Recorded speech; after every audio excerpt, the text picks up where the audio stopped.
All right. Hello, everybody. Welcome to an episode of Dear Dr. Fantasy. And it is a pleasure and an honor for me today to have the opportunity to speak with Vera. Hello, Vera. How are you? Hello, I am good. I'm very happy that you asked me to come in to Dear Dr. Fantasy. I feel like it's, one of the big pillars of like booktube shows, I guess, so I'm very happy that I get to be part of the elite now.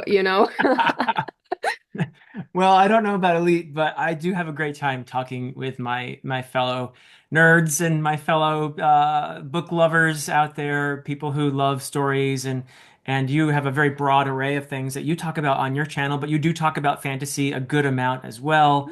And I'll be honest with you, one reason I was very selfish of me, really, because I need some help with The Witcher, and I know that Oh yeah. you're the person to ask. And you recently made a video that is actually doing really, really well about The Witcher, and congratulations on that, by the way. That's Yeah, thank you. fantastic. I'm really happy to see that series get some love, and it's a series that I am ashamed to admit I have not read fully. I have, just so you know, I've read the first two books, and I will call them books. And oh, yeah, you can be closer or further away either Wait, so way. did Did that just do that? I didn't mean to do that. I don't know why that.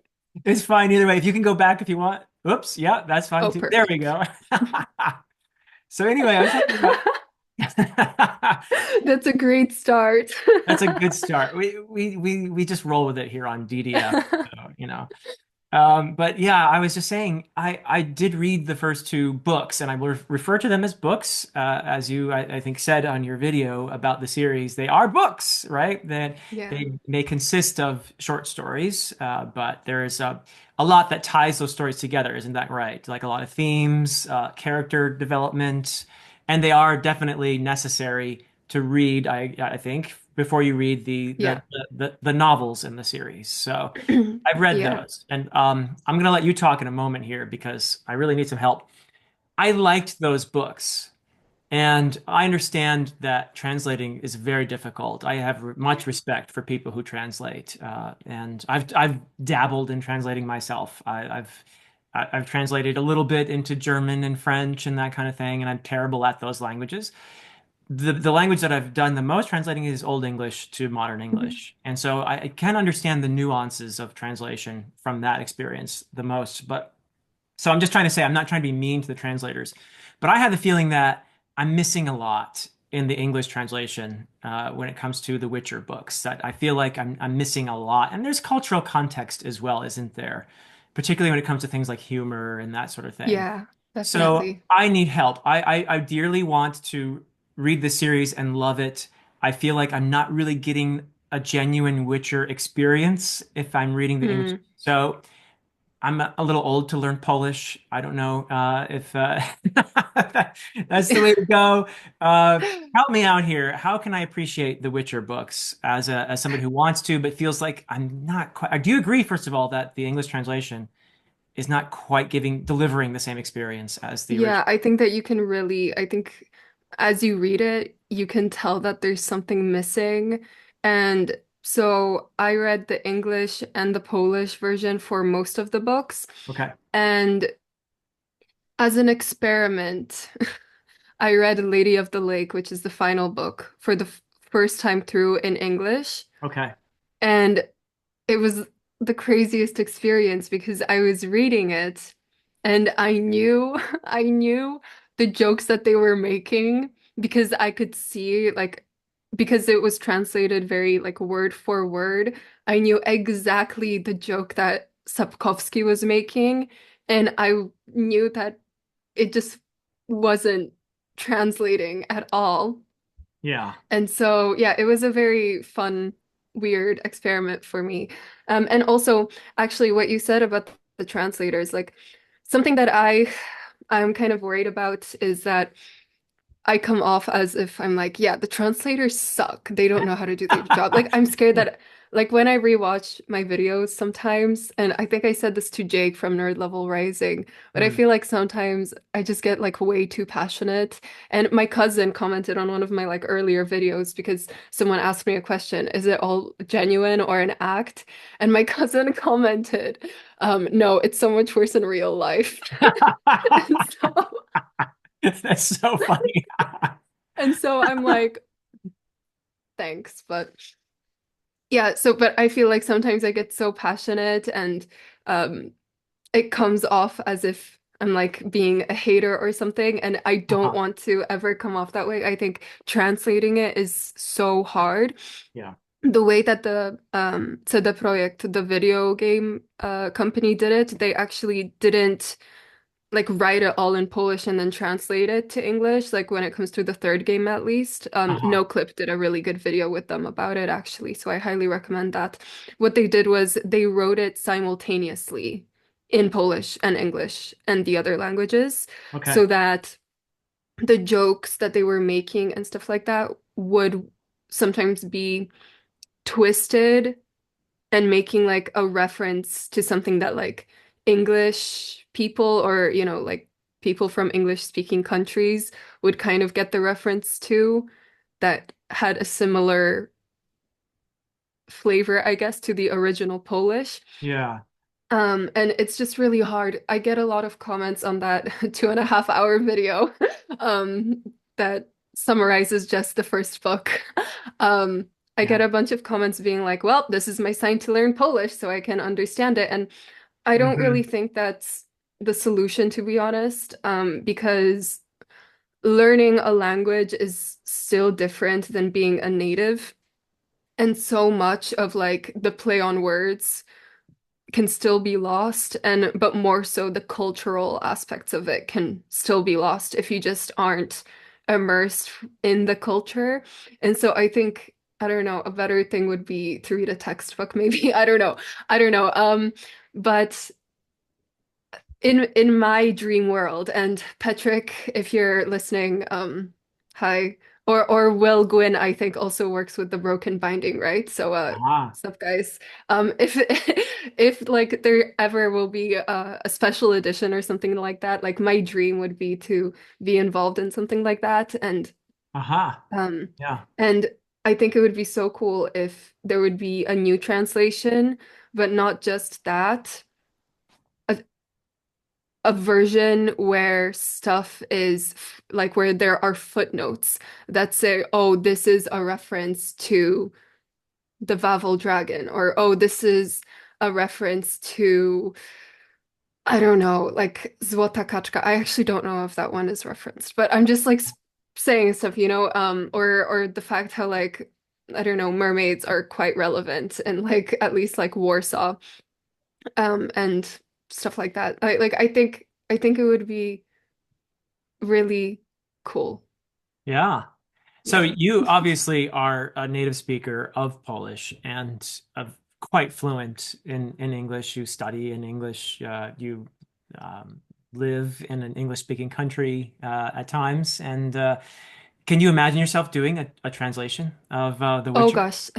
No, I wouldn't. So I think I'm an okay editor. You know, like I think Uh-huh. I love, yeah, I think I'm a good editor. Just, you know, based on like high school. I know this is gonna sound like so stupid, especially to you, but like I was like top of the class in English, and I was I so believe it. happy when people would like come to me and be like, Vera, I don't know like how to write this essay, and this is my idea, and I don't know how to like put it together. And then I would help these people and um get them better grades. And there was this one girl who was she was passing, but she was like barely passing. And I think she was also going through like some tough things. Oh my God, it just happened again. Sorry. That's okay. Um, she was also going through some tough things, and I kind of helped her do her final or like I didn't write it for her, but I helped edit Yes, please put it that way because you're talking to an English professor, and I would have to Yeah, put. no, no, no, I didn't do it for her. I don't want to do like the work for other people. Like, oh my gosh. Um, but I helped her like going through her essay, doing it kind of line by line, Yeah. telling her how to like why her arguments aren't flowing the way she thinks they are and stuff like that. And I really enjoyed that. So I don't think that I could do the translation myself, but I would be Uh-huh. able to read the translation and be like, no. Good, But well, good. not like that, more professionally, but More of an editorial role. That would be so cool.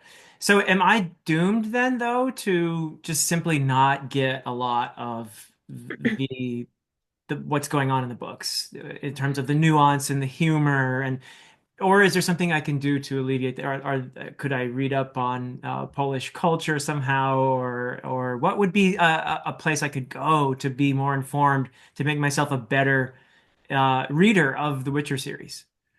yeah, so that's a great question actually. And I think I I want to plug this channel because I think it is so good and it's fairly new. Okay, It's called Ini Vitre and how do you it's spell run that? by INIS space VITRE.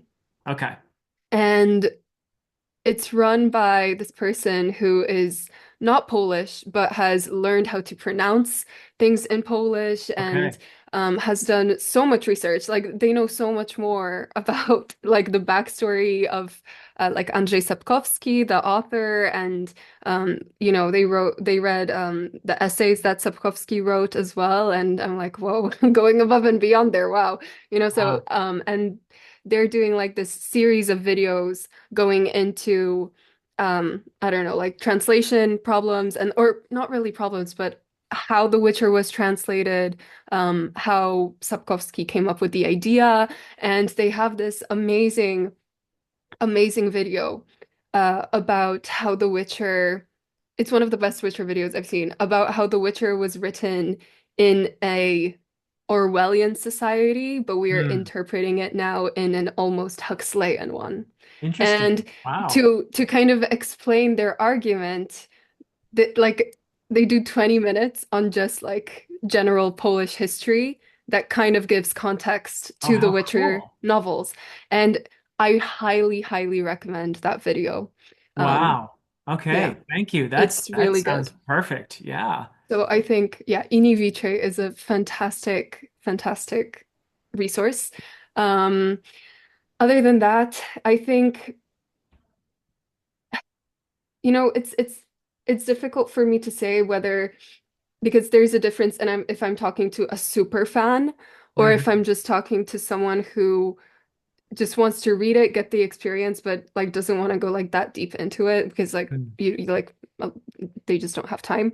Um Yeah. Well, I did like play Witcher 3 once. I did. Oh my, I love that video of yours. I love it. Shout out to your student. But when he started talking about like environmental storytelling, I was like, yes, yes, good job. He's that's my student Steven, or former student. He's doing a PhD in philosophy right now, and he's brilliant. Yeah. So he's the hero of that video, and I'm the comedic element of the video, I guess. But I yeah, think you did a great job. being the comedy part. Thank you. Oh no, no, no, just in general. I I love that mean, video. yeah. It's great. So, but yeah, no, that's very helpful. I really appreciate that. And I will follow up and watch that video. And I do want to actually get the series under my belt because I did like a lot of aspects of those two books, The Last Wish and Sword. What's the second Of book? Destiny. Sword of Destiny. Yeah, okay, yeah. And then it's Blood of Elves is the next one I need to actually. Yeah, yeah. Yeah. So actually Ini Vitre just made the best reading order video I think I've ever seen. There was Oh, one like slight qualm that I had with like one placement of the books, but it wasn't too relevant and I put it in a comment and they were okay. like, "Oh yeah, actually I totally see your point." Anyway, but they give a reasoning for why the reading order appears to be complicated when it's not. And Hmm. they kind of go into the yeah, how it was translated and how like the releases of like games and TV show, well, not TV show Uh-huh. that came later, but how that kind of affected. how the books were being translated and stuff. It's just their most recent video. It's really good. I highly recommend it. Oh, cool. So it's not straightforward, just read in publication order kind of thing? Yeah, because at the start, so there's the publication order of the short stories, but then there's also the publication order of the books. And um they I don't remember the reason, but for some reason they collected the second book first. Okay. I don't remember why. They explain it in the video. Okay. And so technically book two was published first. Oh, But it didn't matter because most people already read the short stories in yeah. Fantastica, which literally just means fantasy in Polish, but it's the name of the magazine. And Okay. so, yeah. But yeah, book one is The Last Wish, book two is The Sword of Destiny, and then you get into the saga. And so book one of the saga, but book three of the series is The Blood of Elves. Got it. And Sapkowski wanted to call it The Witcher Pentateuch. Oh. Um, yeah, but the publisher was like, no, you're crazy. So it's just The Witcher Saga. But then people hear Witcher Saga and they're like, oh, obviously, so Blood of Elves is book one. And it's like, well, it's book one of the saga, but it's not book one of the series. Right. Right. So yeah. Okay. Wow. Well, I will definitely follow up, and someday I will get the series under my belt, and who knows, maybe even play the video game again. It's so good. It's so good. I'd be so hyped for you to do that. I'd love to get your input on like the Bloody Baron quest line. It's Oh, very okay. intense. Okay. Yeah. And is the TV show worth watching or There is what TV show? okay? I I saw. don't think I've heard of it. Oh, the All one right. in like 2001. Yeah, I mean if you want to like watch some like classic like Polish with like bad CGI but like good I performances, might yeah, go like for that. it. Yeah. Yeah. Yeah. It really sucks that it hasn't been adapted yet with like, modern technology. I think there'd be a lot of Uh-huh. potential in a Witcher TV show. You would But think. yeah, it sucks that it hasn't happened yet. So Yeah. yeah. And maybe some A-list actor could play Geralt. Yeah, maybe. Yeah. If you had your druthers, who would play Geralt for you?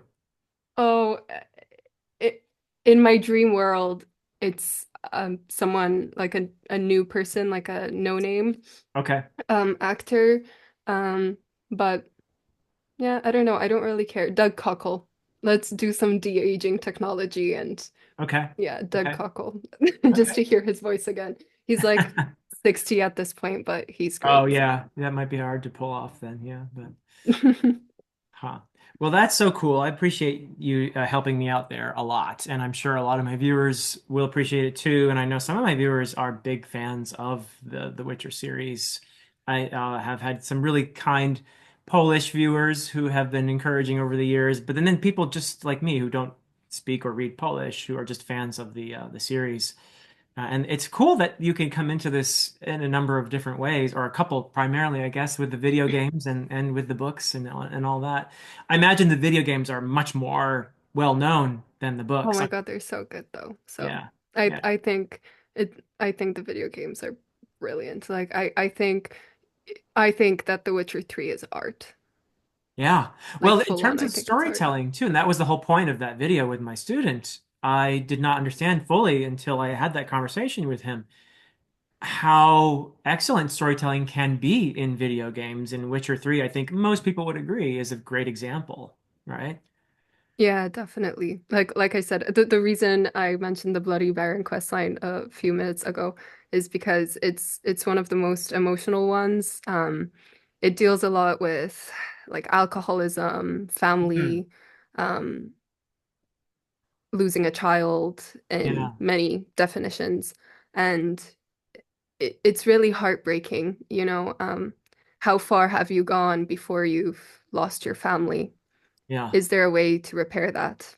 Um, it, Wow. it it's really beautiful, and the dialogue and the framing of like the scene and everything, it's really harrowing and it really stays with you. I remember when I first played through that, I there's this one scene where Geralt and the Baron talk by the campfire. Hmm. And after I did the conversation, I just had to take a minute and like really soak it all in. And the Yeah. best part of it, I think, is the environmental storytelling that you have in the video games. Your student kind of talked about it a bit, Yes. where if you want to, then you can find all the clues. And I won't be spoiling like what it is and stuff, but you can find all the clues as you kind of walk around the house and walk Hmm. around Crow's Perch, like the little village that the Baron lives in. Hmm. You can find clues that lead you to figuring it all out yourself, which I think is amazing. I love that storyline. So Oh, how cool. yeah. Wow. All right. Well, you're tempting me to get Yeah. into the I don't play video games for a reason because if I did, I probably wouldn't do anything else. Yeah, that does sound tempting. Maybe when I retire, I can become a gamer. So Maybe Dr. Philip Chase, gamer era. I'd love to see it. Yeah. start a new channel about gaming then. So Dr. Gamer something like that. instead We'll of work Dr. on the Fantasy. name. Yeah. We can Yeah. work on the name, yeah. But I just want to say that I don't want to sound also as if like you can't experience the books if you don't speak Polish or like Yes. like the English translation, you still get the same story.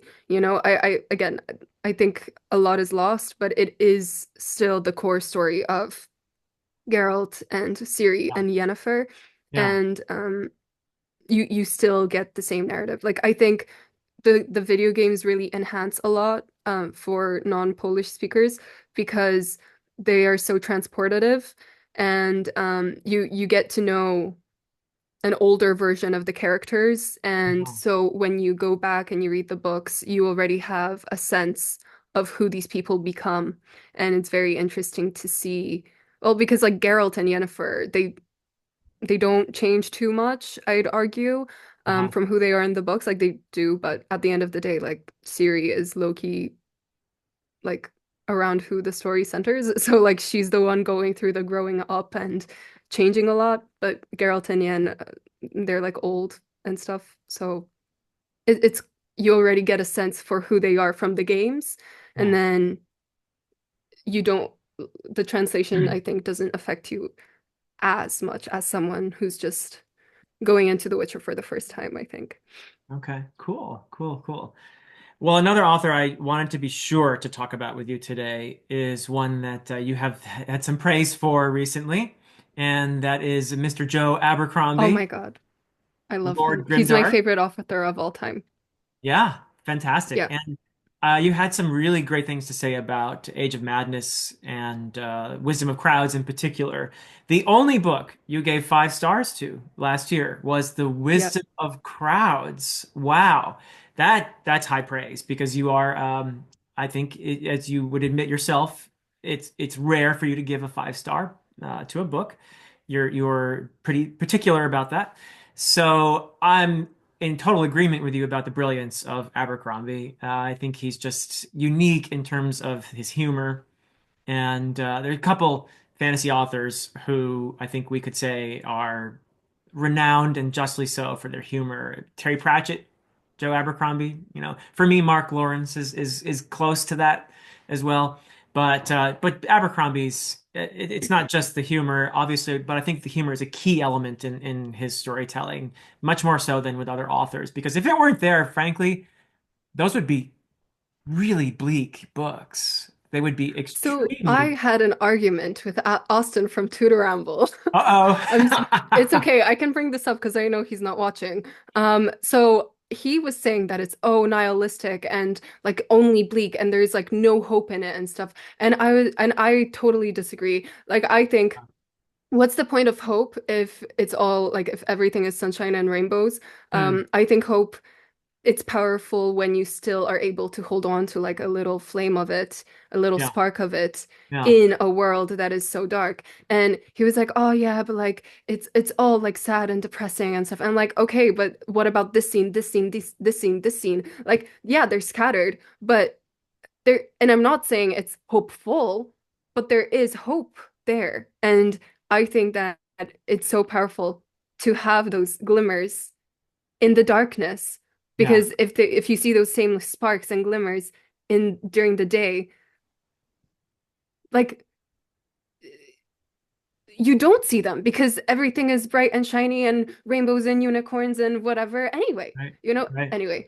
So I yeah. And actually yeah, my theory is that I see some of like existentialism in the books and Uh-huh, not uh-huh. nihilism. I don't think the books are nihilistic. And actually, Joe Abercrombie during the Tudor Ramble interview also said that he doesn't think that his books are nihilistic. And Mhm. when Austen asked him, "Would you say they're existential?" Joe Abercrombie said, I don't know. Yeah, maybe." And then he like thinks about it a bit more and like kind of gives his like little explanation behind like his what he thinks he wrote about. And Yeah. but you know what? I'll take it as a win. If it's not nihilistic, then I'm basically right. So yeah. So I'm kidding, but the difference being nihilism says there's no meaning to life, period, and no matter what you do, nothing matters. Existentialism says there's no intrinsic meaning to the universe, but what you do matters. And that's the difference, I think. Right? yeah. Would you agree with that?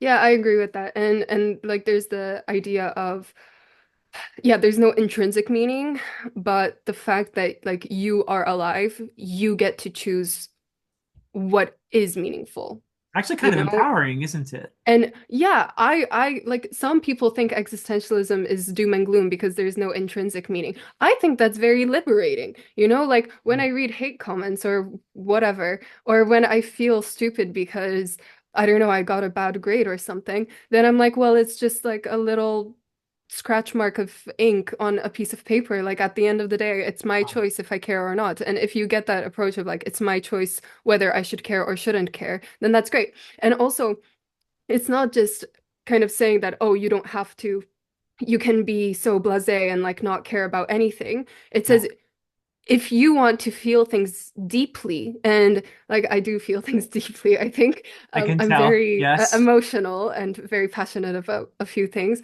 but I Yep. get to choose that these things are things I want to be passionate about, you know? Huh. And yeah, I think existentialism is great. Thank you, Yeah. Sartre. Yeah, Um, absolutely. So, would you agree with me then that my opinion anyway, and feel free to disagree, I don't mind, but I believe that Age of Madness is Abercrombie's best work to date. I That agree. it is thematically much more rich than his previous work.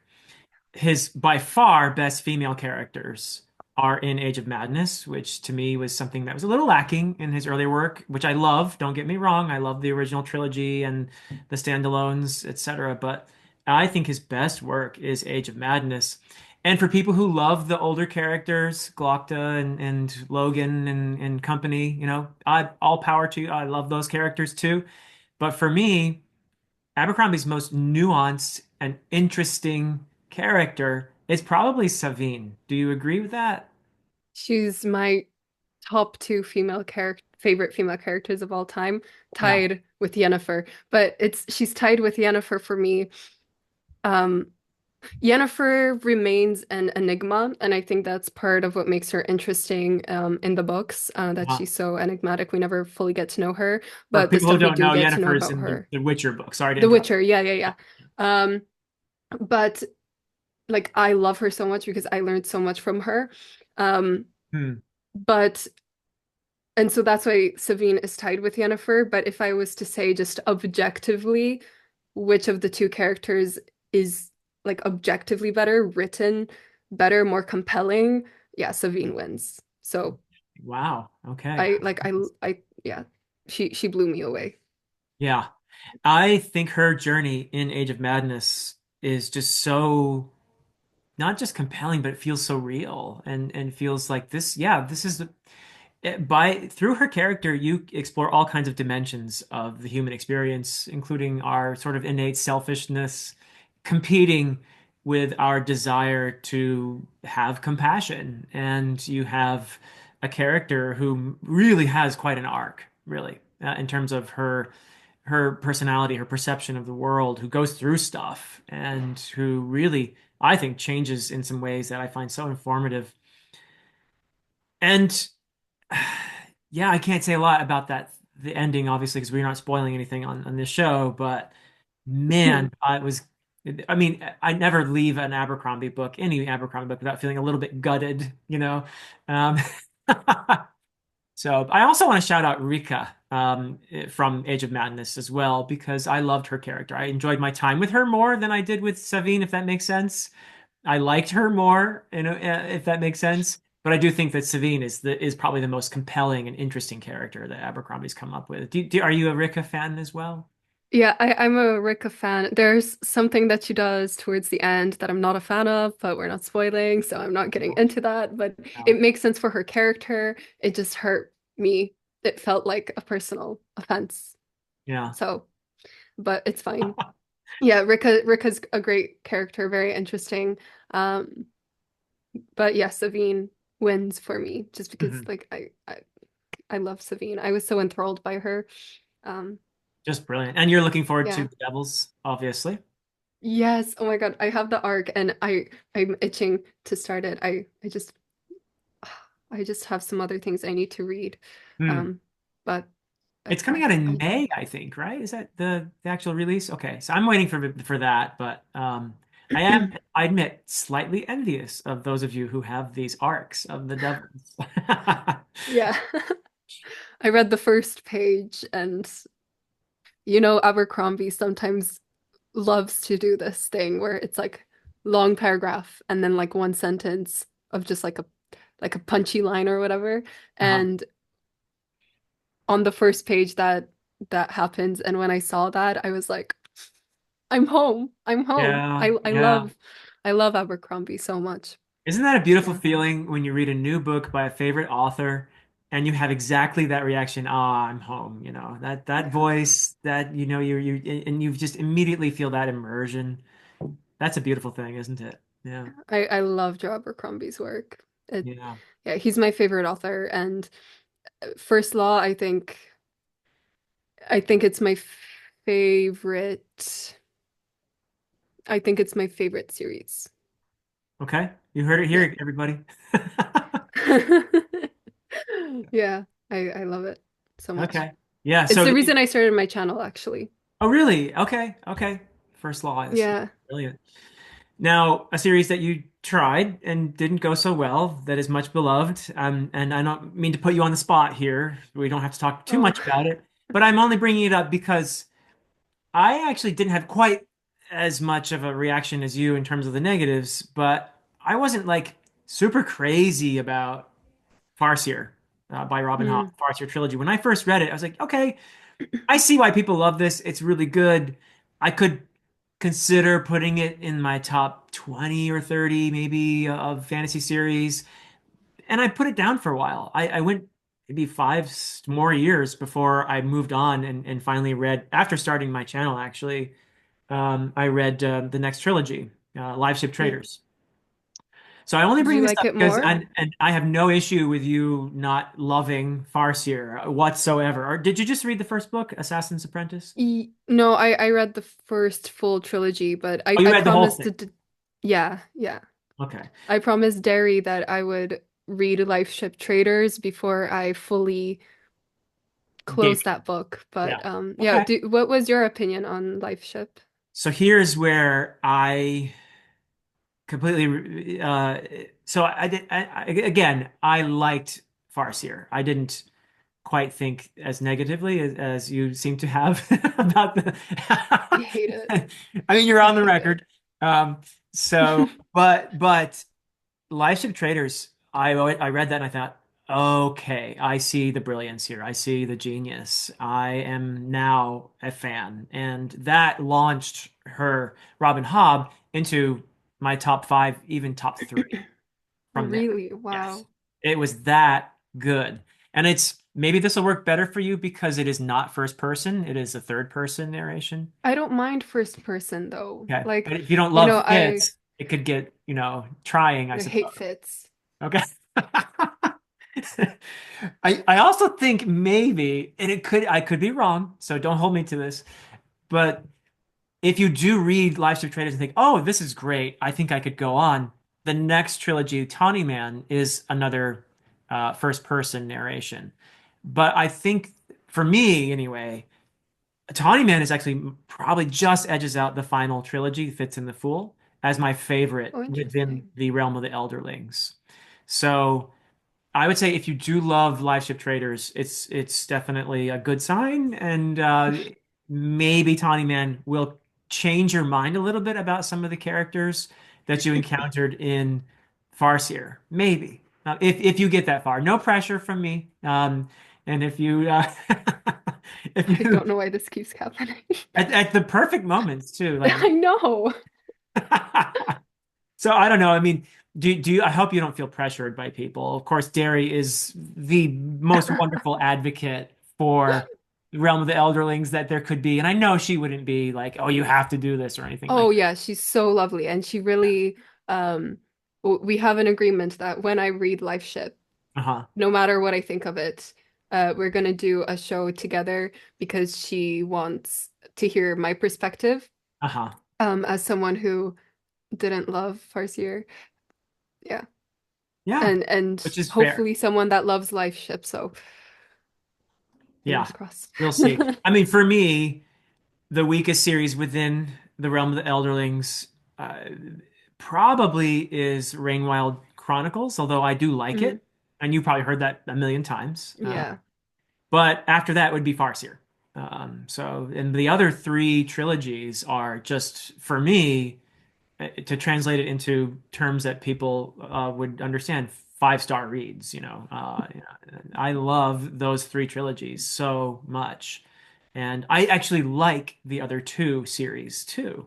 And I probably will, I'm guessing when I reread Farseer, which I do want to do, I'm guessing I will actually appreciate it more on a reread than I did the first time I read it. But let's see.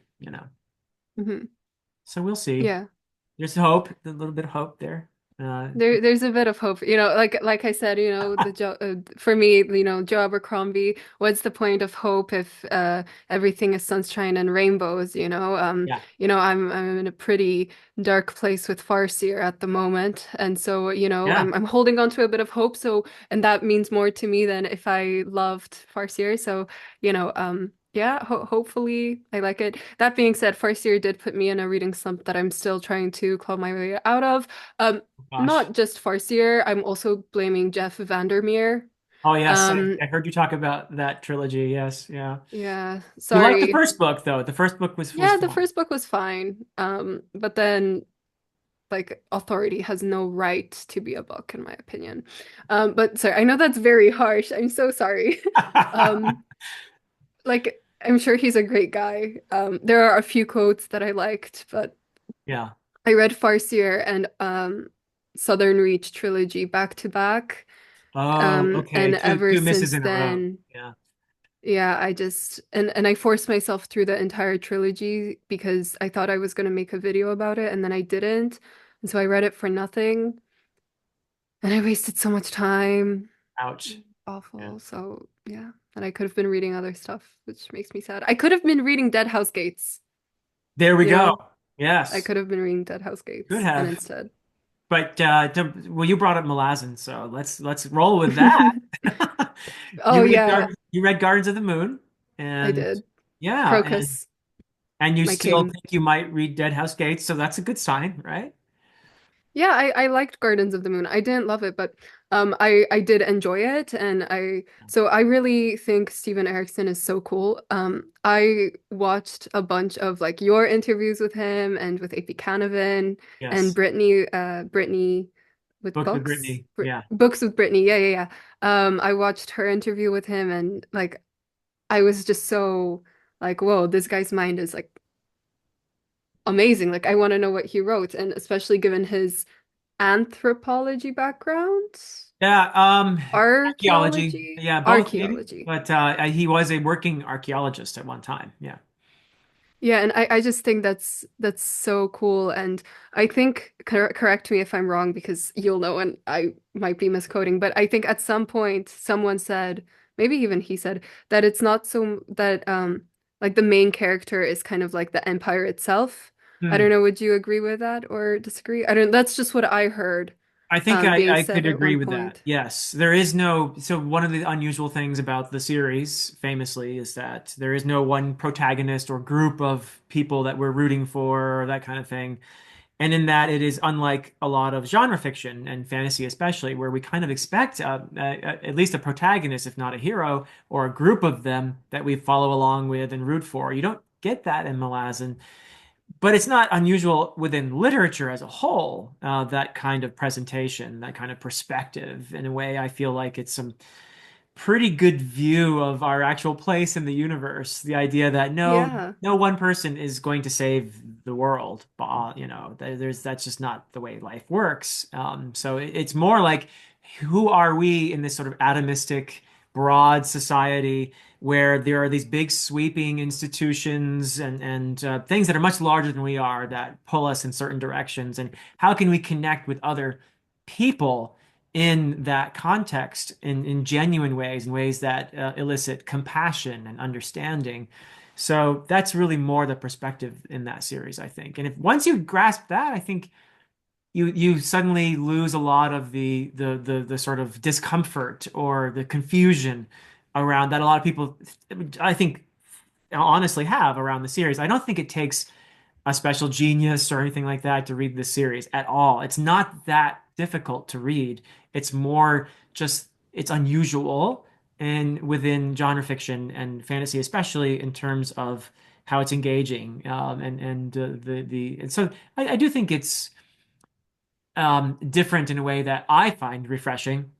And it as a writer even, I found it very freeing to read Malazan and realize, oh, I can do this in fantasy. I can write about this sort of thing, or I don't have to have this, or So I just love the series tremendously, and especially on my second read, which I did do with AP Canavan, and we had that series of videos, The one where you spoiled me. with the one where I Sorry to bring that up again. the one where I think it was both of us, who we spoiled you on an element of something that doesn't actually entirely become clear until Deadhouse Gates. But it'll be pretty Yeah. early in Deadhouse Gates.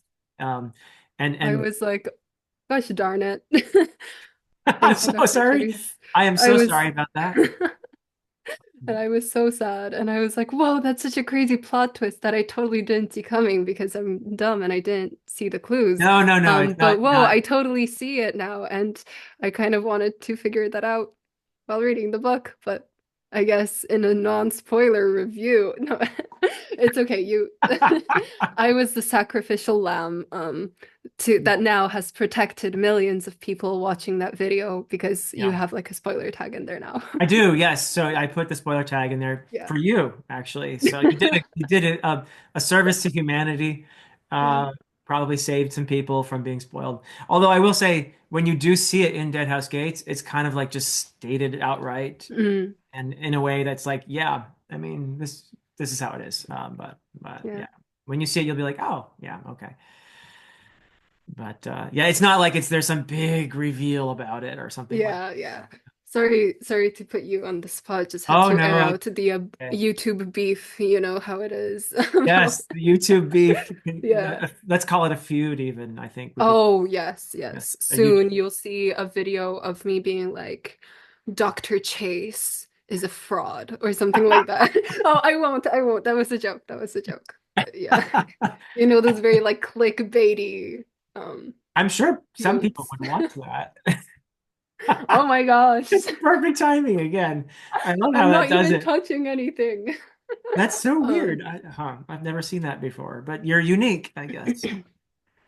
So I've gotten your thoughts on several beloved series and well-known series here, but what I'd really like to do is get a sense of you as a reader, as a person, and going on the premise that you are what you read, Vera. What mhm. are some of the formative reads of your life? Some of the important books that you experienced that you can say, looking back, wow, this really changed the direction of my life, or made me a different person, or whatever you like. What are some of the important stories that formed who you are? And feel free to go wherever you want with this. Yeah, so To be honest, so like a lot of people have really cool stories of like, once upon a time I was a reader and then something happened and I stopped being a reader. And then I discovered whatever, usually Mistborn. And they're like, and True. Mistborn saved me. I don't have that story. I don't have that sort of story Yeah. because I kind of was always reading. And when I wasn't reading, because I didn't know how to, I was memorizing the text of the book that my mom read me every single night. And there are these like archival footage of baby Vera in bed with my mom, and my mom is reading me the book, and I'm finishing the sentences. Aw. Like I couldn't read because I was just too young, but I did I this with my daughters, both of them was too. reading. Yeah. Yep. Yeah. Yep.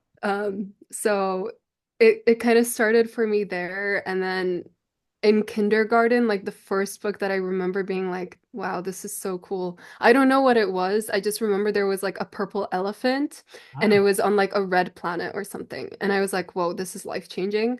Um, yeah. But also like the stuff I did in kindergarten was kind of wild. Like there was this one time I stole a bat Oh.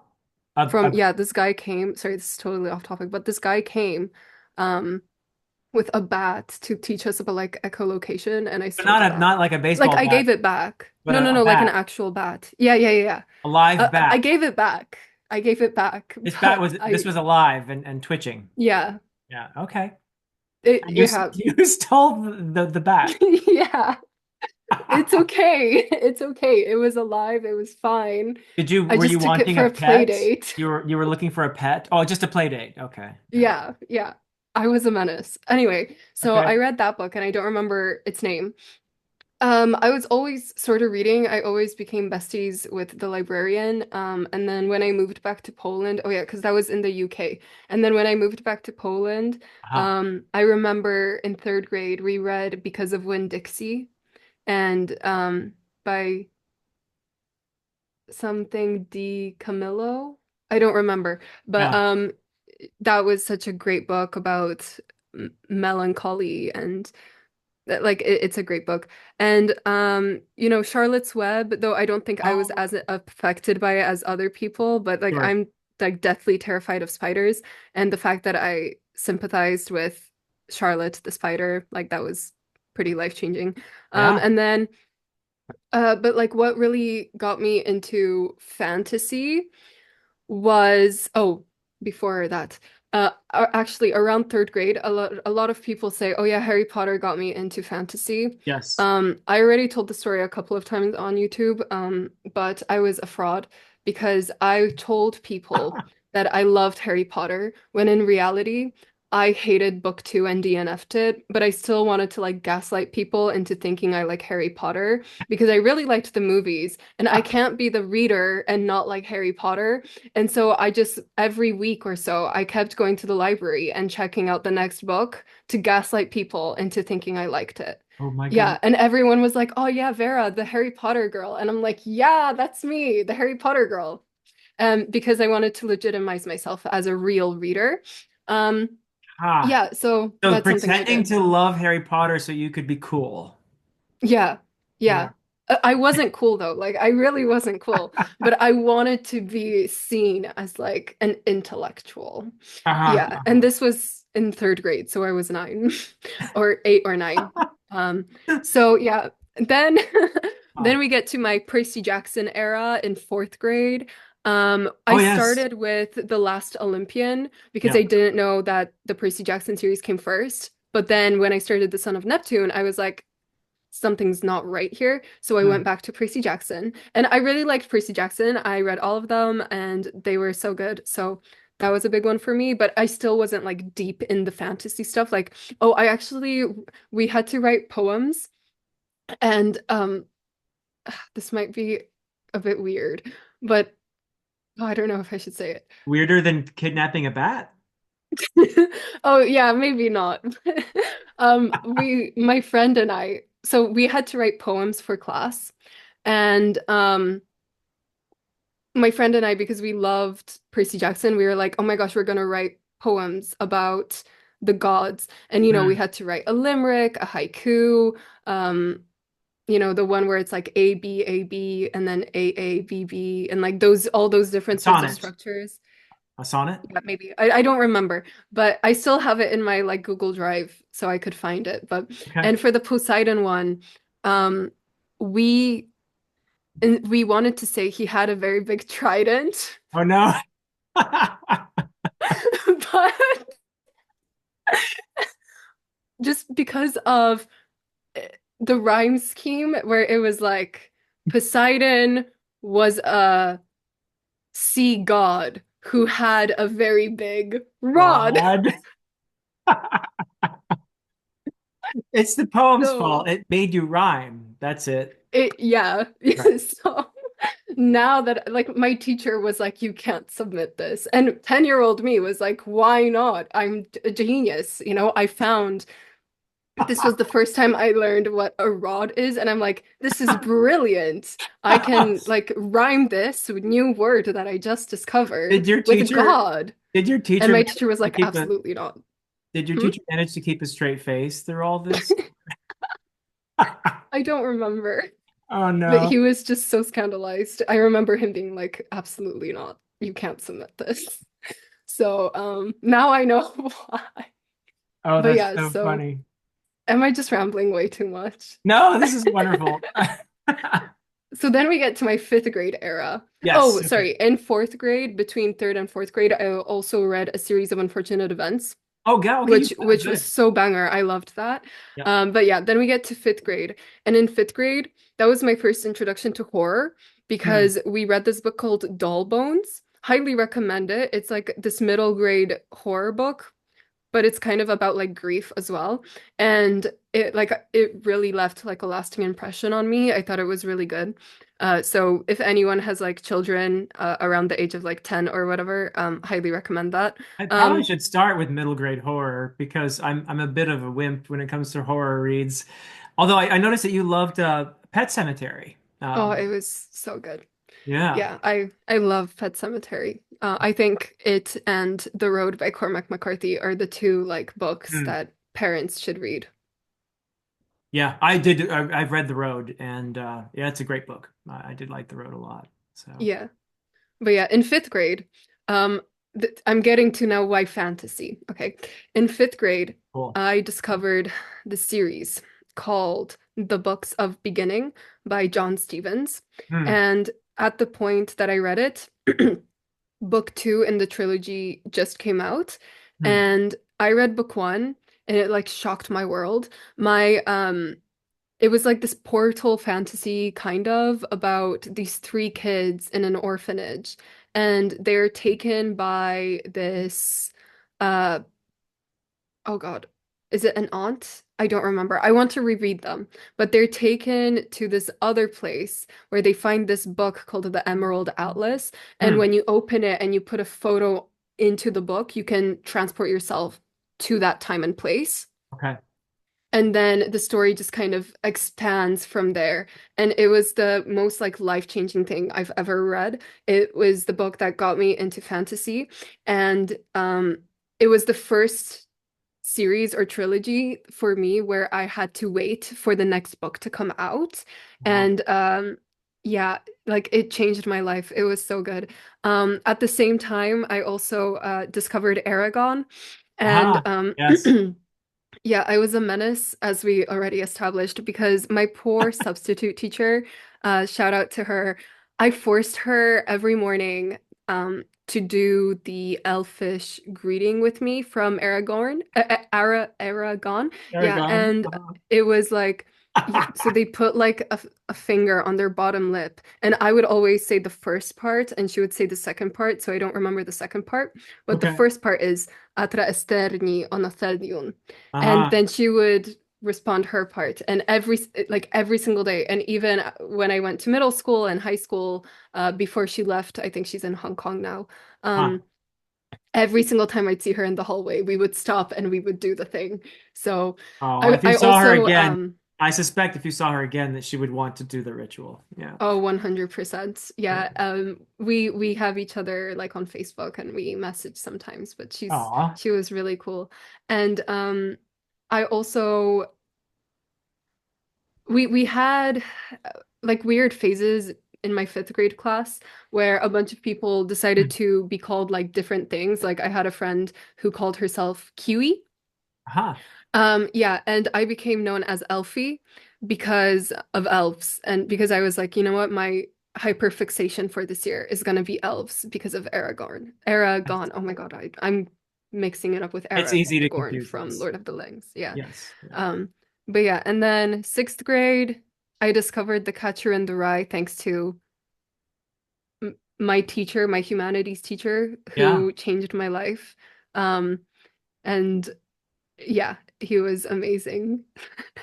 Sorry, Yeah. my assistant You're is getting setting help up an here. umbrella. That's so kind. You have a kind person helping you or attempting to help with the the Yeah. silence. So, yeah, very cool. It's so kind of neat for me to hear you talking about all these series because these are not series that I read as a kid because I'm old, but I read most of these with my daughters. And so as you're Oh, speaking, I'm reliving all of these series that I read with my daughters. We're huge fans of things like Percy Jackson and Harry Potter and so many of the other Lemony Snicket's books and all oh that. yeah. Yeah. So yeah, it's really I enjoy hearing this from you so much. But but you get older, and would you consider yourself? When would you can say, okay, yeah, you're a fantasy fan for sure. At what point? After all these like Harry Yeah, I'd say in Potter and fifth all that? grade.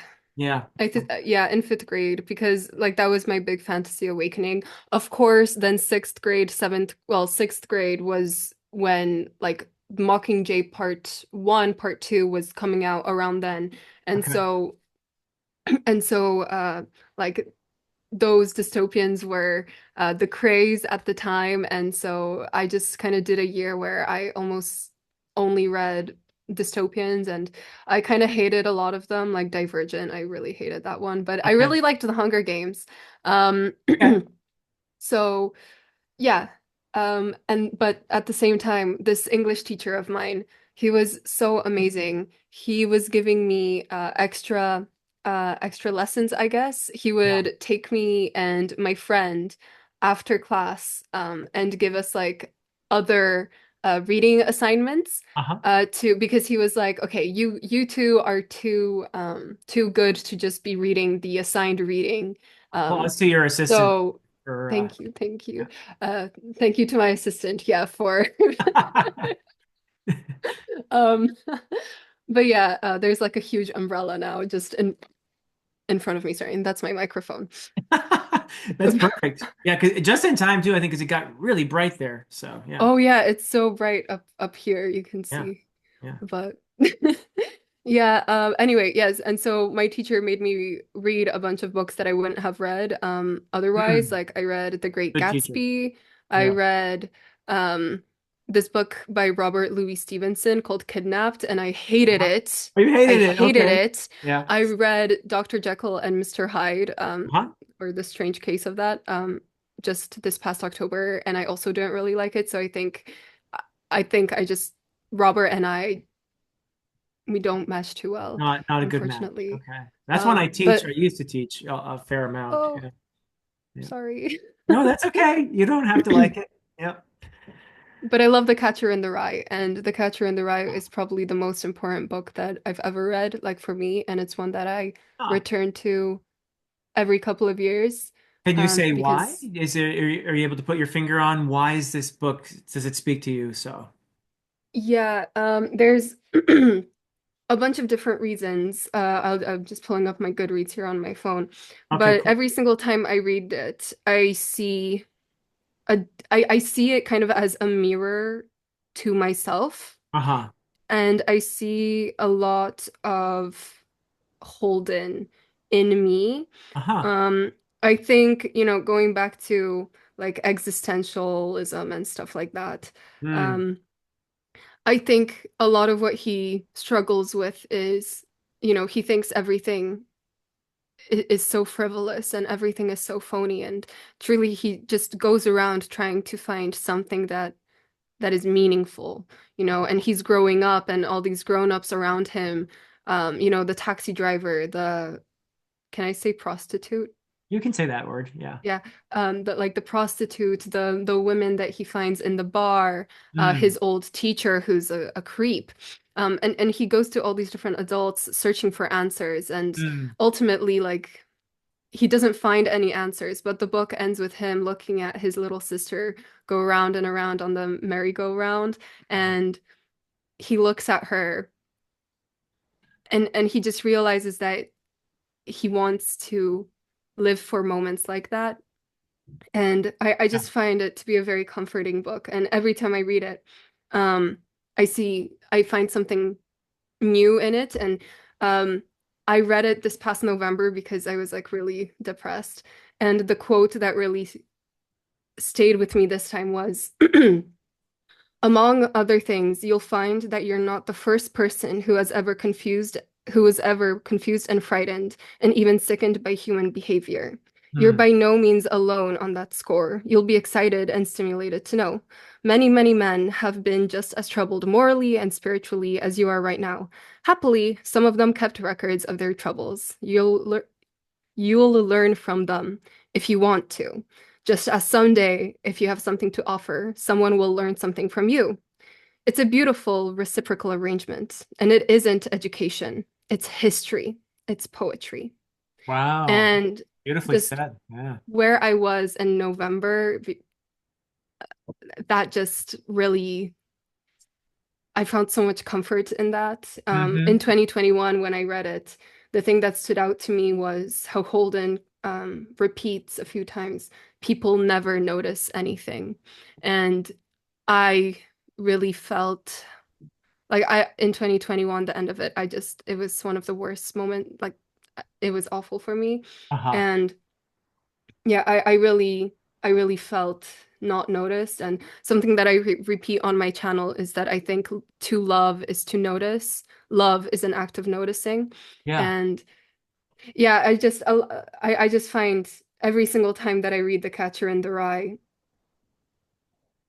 Wow. like I always find something there, and it's always something different. I think it's like The Little Prince by Antoine de Saint-Exupéry. I know French viewers will be like, "Oh my God, she just butchered that." But I read that book in English, Polish, French, not French. I can't speak French. Spanish, and I saw a play production of it. Hmm. And every time I read it, I get something new out of it. And I hope to one day be able to read the original French, Uh-huh. but even reading it in like the different languages and then seeing it interpreted by a director, um, yeah, I think it's very beautiful. And every time you get something different out of it. And The Catcher in the Rye is one of those books for me too. Yeah. Sorry, I'm rambling Oh, so no, much. not at all. I just want to say, if I can interrupt you, thank you, because that was so beautifully said. And I think you captured why we read in your praise, in your explanation for why The Catcher in the Rye is so significant for you. That was really beautifully said. So thank you so much. Really, I Thank mean that because we come here and we talk about books and we try to articulate why they mean so much to us. And mostly we probably fail in articulating that. But you get these glimpses, you get these connections with these people all over the world. You're over there and I'm over here and people watching are all over the place. But I promise you that so many people like me, when they hear you talk that way about The Catcher in the Rye, are gonna be, wow, that's beautiful. So thank you so much for giving us that. you. I'm just gonna plug in my computer for 2 seconds because I just Oh, got the we don't want to have notification the that it's power go about to out. Yeah. die. So oh, so two So we seconds. I'll will just go from there to, yeah, you go ahead and do what you need to do. And from there, I think we could probably talk about the I need all right, we're back, everybody. We had a quick adjustment, plugging in the computer, adjusting the shade, everything else, but we are back, and that's probably a good time for us to move on to. I like to give people a sense when I chat with someone, and thank you again, Vera, for that explanation about The Catcher in the Rye. Well, but we hadn't quite finished though, had we? Were there any other books before I move on that you wanted to mention among your formative reads? Because yeah, we were at The Catcher in the Rye, and we went on that little wonderful path where I think a lot of people will resonate with what you said. Even if they aren't fans of that book, there is a book out there that all of us have that we feel that way about. And I think you expressed it just so beautifully. So, but Thank anything else you want to include in you. this roundup? Yeah. So, in seventh grade, a year after The Catcher in the Rye, this isn't a book that I would say had as big of an impact on me as a book, but it's the book that introduced me to this concept and that kind of changed my perception around art, Hmm. um, and and literature in general. And it was Station 11 by Emily St. John Mandel. Okay. And it's essentially about this flu outbreak that spreads over the world. I don't know if that sounds familiar, but and it's about these people after or during and after Mm. that find solace, I guess, in Shakespeare. And that's a huge oversimplification. But our main character sees, I guess, patient zero, I think, or one of like the big first people during Julius Caesar. And this might be wrong. I read this in 2017, I think. Yeah, 2017. Um, but I believe that when Julius Caesar is supposed to die or like and then come back as a ghost later, I think the character actually dies because of the flu outbreak or something like that. And so uh, the show is never able to be finished. And I think that's one of like the first scenes in the book. And then later in the future, after the flu kind of spreads um and whatnot, this character, she's now a grown up Mm. and she's traveling around in this band of performers and performing Shakespeare in the post-apocalypse. Wow. And it Wow. was really it really introduced me to this idea of um how art and its interpretation throughout time changes, Mm. how it can be really this like grounding presence and something that like look for solace in. Yes. But yeah, this idea of art being meaningful through the ages, why that is, and how it brings people together Mm. and helps us interpret the time that in which we live. I think that's so great. And actually, if there's anyone interested in Shakespeare, then I have this amazing book that I want to recommend. It's another one of my five-star reads, Okay. one of the very few. I think I have 11 only. Um, Wow. Okay. yeah, and it's called Shakespeare in a Divided America. Huh. And it is a fantastic book. Talking about like different events in American history and or different conflicts in American history and how Shakespeare was kind of reflecting it. And the author uses this analogy of the plays acting like a canary in the gold mine Hmm. Hmm. for issues that we now discuss when looking back on those times. But Yeah. like for example, there's this entire idea of the effeminate Romeo and how he is so, in love and romantic um and there was this actress who played Romeo, and Hmm. it was like this entire like controversy, I guess. Oh. Huh. But anyway, and then it also introduced me to Mm. Othello, and Othello is my favorite Shakespeare play now. It was a Oh, brilliant. 4.75 star for me. Okay. 4.75. So very, That's very pretty high. good. Yeah. And yeah, and the Tempest, and it talks about how the Tempest, through the character of Caliban, um, Mm. it was kind of, the way Caliban was portrayed, which elements of like Prospero, who is like the wizard on the island where Caliban lives, like which scenes with him are cut out or kept in for runtime, how those different productions shifted the perspective we have on Caliban, Mm. and how that was used to be for or against immigrants to America. Yeah.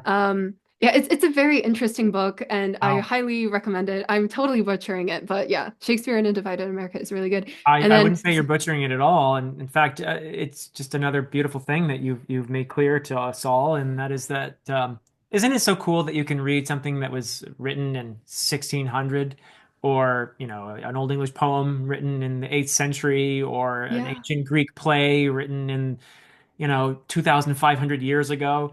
And somehow those stories speak to us today, and we wrestle with the same things that those people wrestled with. And I find that connection made through time with those people to be so meaningful. And I don't know, it just seems such a like through great stories, we are connected with each other in the present, but also to yeah. people in the past. And that's so cool. And you just made that so clear, so beautifully there. Yeah, and yeah, I that's exactly what I'm getting at, but put so succinctly. Yeah. Um, and I guess the last kind of, well, maybe not the last, I'm sure there are more that I'm just not thinking of at the moment, but Mm, the last book that I think really, really speaks to me, it's one that I read just 2 years ago, and it's Letters to a Young Poet by Rainer Maria Rilke. oh, yes. And Yeah. I think so. At one point, he goes on this speech, I guess. Well, it's all letters, but and it's Yeah. just 10 letters. It's like 40 pages altogether. So, you can read one letter a day. I highly recommend.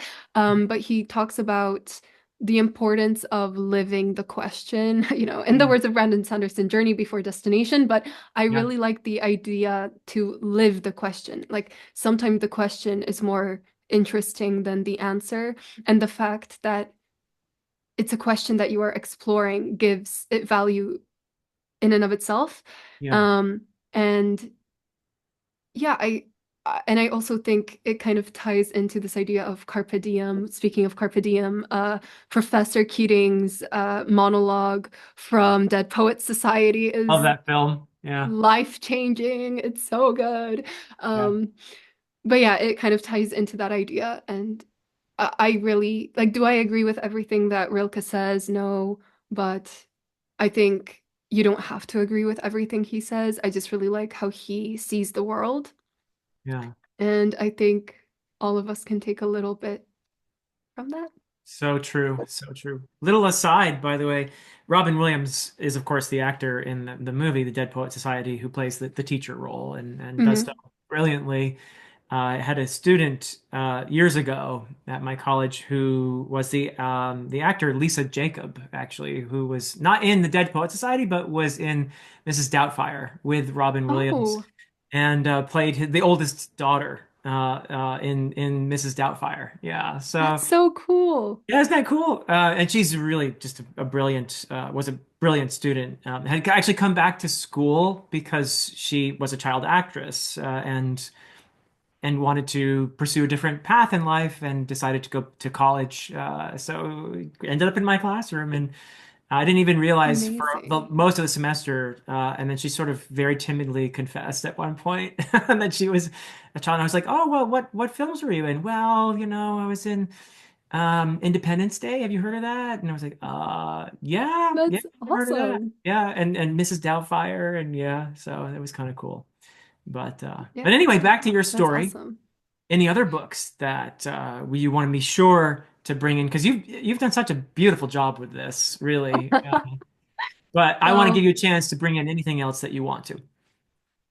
see, I know that there are a bunch of books that I really I really love for different reasons that affect me in different ways, but that I don't think have been as impactful as some of the ones that I've already mentioned.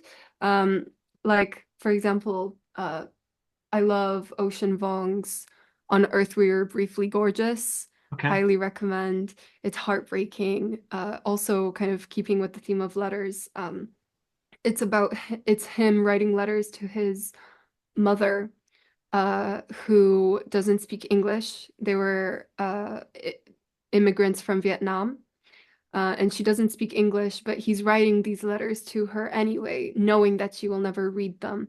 And Yeah. he's kind of telling his story uh, in the US, but also retelling the story of his mom and his grandmother from Vietnam. Yeah. And it touches like on the Vietnam War as well. And I think the way he captures it, it's the best book slash movie.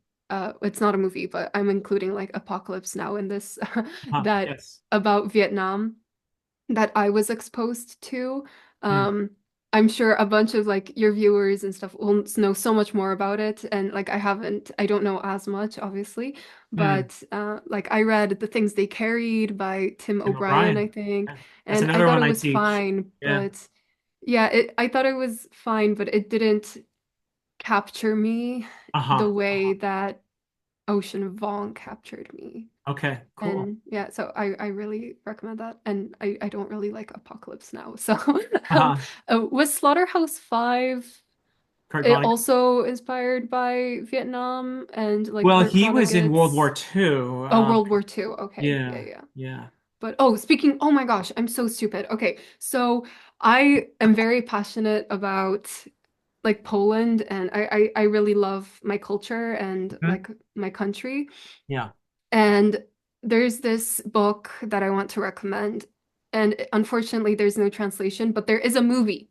There is a movie that you can watch with subtitles. Okay. And in Polish, it's Kamienie na Szaniec, Okay. or the way it's translated is Stones for the Rampart. Stones for the Um, Rampart. Okay. yeah. And it's the author survived, um, the author survived World War II. Mm-hmm. And he went back and he told the story of these three boys that he was in class with, who ended up working in the Armia Krajowa, or the so that translates to the army of the country, but obviously like Poland was under occupation, so the army of the country was actually like a bunch of like 20 something year olds Yeah. and teenagers. And in this case, teenagers, because specifically he talks about the Szare Szeregi, which translates to the gray units. Huh. And the Szare Szeregi, they were like, yeah, the teenagers that were doing like small acts of rebellion. And then in the Warsaw that was occupied by the Nazis. And they played a huge part, I believe, also in the Warsaw Uprising of 1944. Okay. And he talks about these three boys um, and what they did during World War II. And it is the most heartbreaking, I think, Hmm. World War II narrative that I've been exposed to. Um, I think he's so affective, not effective, though he is effective, but he is very affective. Yes. And um, it's one of those books that like makes me, I guess, proud to be Polish and like really value, yeah, my heritage. Also, my parents actually went to the same high school, like Oh, years later, okay. but they went to the same school as the three boys and the author. Ah, And so I have that connection with it as well. And I think the movie does a really good job of taking what's in the book and presenting it into a movie medium. yeah. And so I really highly recommend it. It's available with subtitles, obviously. It's Yeah. available with subtitles, yeah. Wow. So cool. Thank you for sharing that. I really appreciate it. I do want to get a sense of what, so I want people to go to your channel and check out your wonderful videos and get to know you if they don't already. I imagine a lot of my viewers already do know you, but for the few who don't, go and check out. There will be a link in the description. But what do you, if you do you, are you a planner? Do you have a vision for what you see yourself doing with your channel in the near future? And do you want to tell us about that? And also, please correct my pronunciation on your name. I think I've been saying Vera, but is it Vera? Is that how you prefer it? Yeah, so it's kind of like if you say air Yeah. with an and a v at the start. So v, air, But it's fine. There are so many people that mispronounce my name. As long as they just say the v instead of w, I'll be Right. happy. Right. That part I Um, got. That part I got. So anyway, where do you want to go with your channel? Please tell people about that. Yeah, so my channel, obviously, we started this conversation with Witcher. The Witcher is like I said the First Law is my favorite series, I think. But The Witcher is the most important series in my life. That makes And sense. I always say on my channel it's the most important series to me. Yeah. Um, and I kind of, Daniel Green has Wheel of Time, you have Malazan, Uh-huh. Ian Gubelli, this other book YouTuber, his thing is Stephen King. I kind of want my flagship series, if you will, to be The Witcher, just Cool. because like I'm very passionate about it. People, I think, resonate with my passion for it. Yeah. And And knowledgeable too. so Let's be honest. You're also very Oh, knowledgeable. thank you. Um, I'm glad you think so, but yeah, I just really love it. And so I want like going forward for that to kind of be, yeah, the flagship series for me. Hmm. My big project for this moment is um doing a summary video for every single book.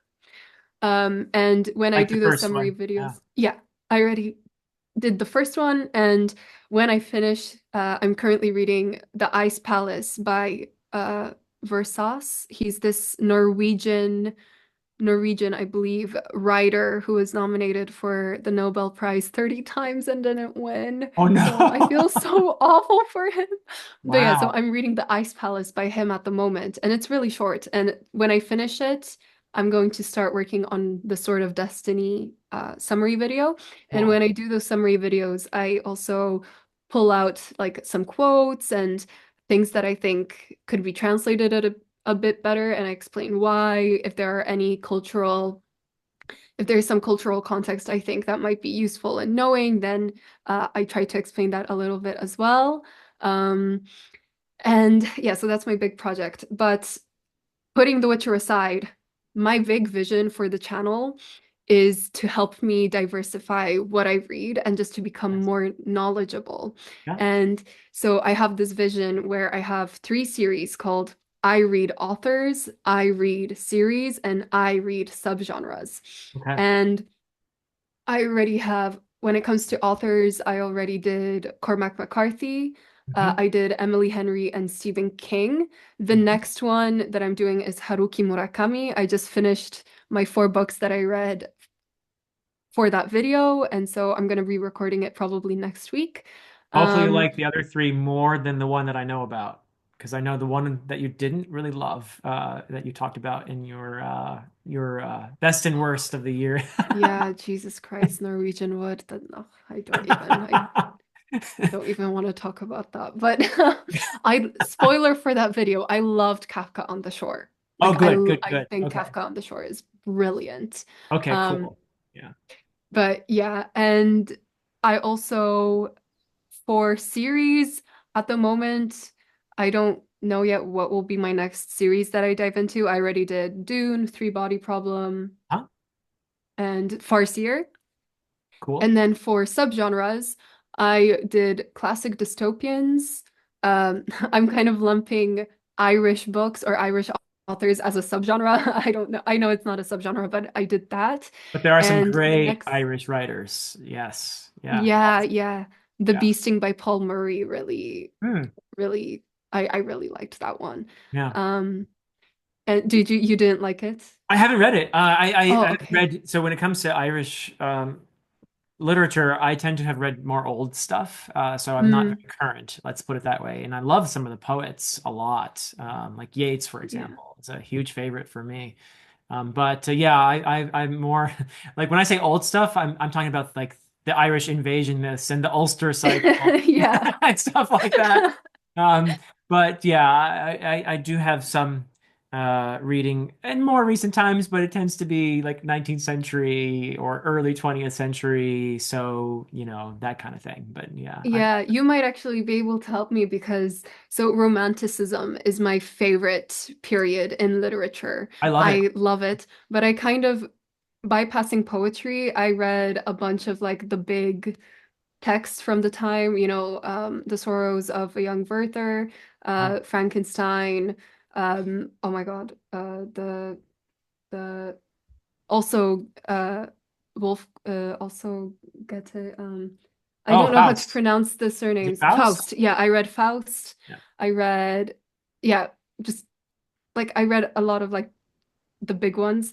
Yeah. I really want to read lyrical ballads Hmm. because it's like one of the texts that like really started the movement. Sure. Um, and but also I'm like, okay, so should I just do romanticism because or should I do the Gothic, which kind of was like sprung out from romanticism, was like the later stage of that. And so I Yes. don't know yet, but I could, I really want to do, and this would be part of like subgenres, like, modernist, surrealism, Hmm. Hmm. uh, realism, and, like the big literary movement. So I think that would be really cool. Romanticism, or yeah, that's cool. Yeah. Very So cool. Oh, you're gonna have so much fun on your channel. Yeah. yeah, I'm really excited. So yeah. Yeah. Yeah, that sounds fantastic. I wish you all the best with all of that, and I bet you'll get some great engagement in all of that as well. And yeah, Do wishing you you the have any very. plans for your channel at the moment? Oh, for me, yeah. I mean, I'm just gonna keep doing what I'm doing. I'm loving this series, Dear Dr. Fantasy, and when I started out, I wanted to get to at least 300 fellow booktubers, and you're 60 something or Ooh. other. I think like 60. Oh, perfect. 67 or 68 or something like that. I can't remember the episode numbers Oh, off the top of my head, but with the Rod poem from before, it would be yes. funny if it was 69. I'm so sorry. Oh dear. Oh I- no. But yeah, that, and I'm continuing with all my well, I'm a judge for SPFBO, which Oh is yeah, yeah. self-published fantasy blog off, and I'm reading a lot of self-published fantasy for that. And I'm continuing in my One Piece read, which has been the surprise of my life, and I loved it so much. It's I just. love the thumbnails. Oh, thank They you. they Yeah, yeah. No, always, yeah. my thumbnails are, I think with my thumbnails, because I don't know how, I don't do Photoshop, and I'm using these like little cheapo free apps to make my thumbnails. You can tell that they're not really professional, but I feel like there's a certain charm to Yeah. them where in a way they're so bad they're almost good. But I think they're brilliant. I love, is it the one for Skypiea? I don't know if that's how you pronounce it, where it's like it is. you and like Laufey's hat and like a pipe or something, I think. I don't know. Oh, And so it's like your Luffy. face. That might be even the East Blue Saga one. The Oh, Skypiea maybe. one. I thought it was great. Yeah, I'm in a set of armor in the Skypiea one. So Oh, sorry. Yeah. yeah, I think they're brilliant anyway. They always catch my I eye. mean, I have fun. I have fun with those. But and I have to give credit. I will give credit for our thumbnail for this particular episode, which is okay if I tell people this, right? Yeah, yeah. Okay, I have to give credit because it looks much better than my usual thumbnail, and there's a reason for that, and that is because you actually pretty I much was created so it. bored one day and I was like, oh my gosh, okay, I need to send Philip some photos. And I took a bunch of photos of me being like, Yeah, kind of like we were that. gonna make you Siri. We knew that. So yeah. Yeah. And I was like, okay, well, I'm kind of bored, so I'll send him those over. And then I was Ah. like, oh, I still don't have anything to do, so I'll just tinker around. And then I just kept sending you emails like every half an hour being like, hi, Dr. Chase. Actually, I did some more work. And Yeah, then I got the scar right, or I got the shading, or and I was like, wow, this is much better than I could do. So then and so I just finally said, well, you know what? I think I'm just going to use that. So thank you. so yeah. So if you're wondering why that is the best thumbnail I've ever come up with, there you go.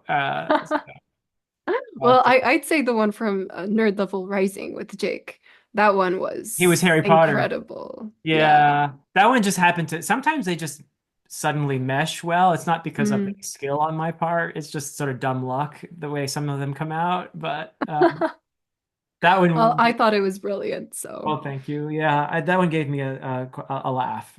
Usually they do. I giggle a lot while I'm making those thumbnails. So, Yeah, I think he sometimes also Photoshop Professor Fireball, oh yes, correct? And I he's my think those are favorite very victim. funny I too. mean, guest. Yeah, yeah. He's got such an expressive face that, it's just so much fun to put him in, you know, put him in armor, give him lots of hair or whatever. So, yeah. Oh yes, I think there's one where he has like flowing hair, and I'm That's his like, episode of Dear Dr. Fantasy. oh yes. He's a Druss from David Gemmell's Legend, and he's wielding this axe, and he has this just perfect AP expression on his face. I And I've got love me it. underneath him getting ready to get the axe blow. I think it's brilliant. I really like your two Yeah. chemistry. I loved the series that you did, breaking down like different parts of a book and kind of like an intro Uh-huh. to how to approach text and how to like analyze them. Yeah. A huge fan. I followed every single episode. Oh. Yeah, huge fan. It was really good. Yeah. Well, he is really, don't tell him I said this, and hopefully he's not watching this, but he is Oh, actually the most brilliant person I know on certainly in our community, or he's just got mm. so many great insights. And it's fun to be in videos with him where I can make fun of him. So that's my primary role. Yeah, no, he's brilliant, and uh I love his videos on. I think there's one where he answers the question, is any interpretation of text or of an artwork or a book or whatever, Yeah. can you kind of just do whatever you want and say, yes, this is a good interpretation? And he uses this diagram, and I never even thought of to use a diagram. And he uses this diagram of like these parking spots where if you stand from one side, it says 6, and on the other side, it says 9. And it's like, and he says that, you have to take the context. So if it's just these two people and there's this one line and this one parking spot and or sorry, this one number and there's no other context, and depending which side you view it on, well, then you're going to have a different interpretation of it.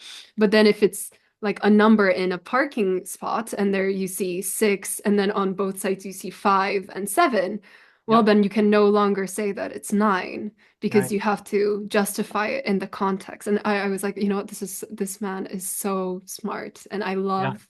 I love the, yeah. And I'm the guy who once got a parking ticket because I inputted in the machine a 6 when it was really parking spot number 9. Oh And I no. paid for a parking spot, but I put the wrong number. Oh no. You know what, in my head canon now, he used that example just to get back at He you. Yeah. did. He is that nefarious, I tell you. So, Yeah. but anyway, thank you so much, Vera. I have enjoyed this tremendously. This has been a really wonderful conversation. And again, I do encourage people to head on over to your channel for some wonderful videos and some fun, some good times, and great insights. So thank you so much. And also want to thank my viewers for being here. And I will be back with some more wonderful guests in the future. But until then, everybody. Take care of yourselves.